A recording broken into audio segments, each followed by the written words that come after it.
Pagkukulang ng Marina Allison Shipping sa Basilan Sea Tragedy, binusisi sa Kamara. Ang kabuang detalye ng balitang yan ihatid sa atin ni Judea Bernardo, live mula sa House of Representatives. Judea?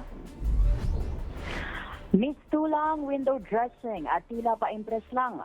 Yan ang tingin ng mga mambabatas sa naging presentasyon ng Maritime Industry Authority o Marina sa pagdinig kaugnay sa paglubog ng MV Trisha Kirsten 3.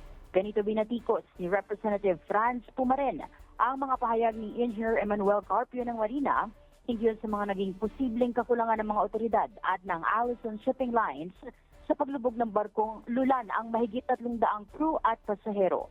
Imbis umanong pag-usapan ng seaworthiness at emergency and safety capability ng Allison Shipping Lines, mistulang sumentro ang mga pahayag ni Carpio sa pagpapa-impress sa komite na tila nagpapa-approve ng budget ng isang ahensya.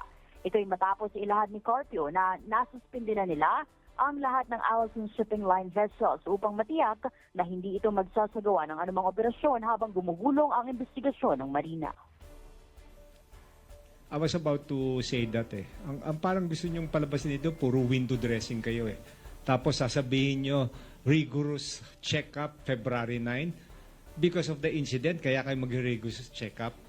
Puro ano yan Puro knee-jerk reaction yan Tapos sasabihin natin, nag-check tayo. Kinol ko ng attention as early as last year, nakulang ang life vest, sirain life vest.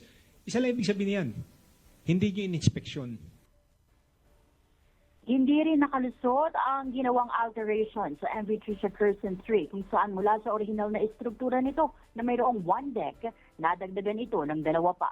Puna ni Naval Architect Engineer Pilos Cardel III, isang major alteration ang naging pagbabago sa barko na posibleng ang makaapekto sa kakayanan ng barko bilang isang pampasaherong sasakyang pandagat. Mula rito sa Kongreso, Judea Bernardo, DATV News. Maraming salamat sa iyo, Judea Bernardo.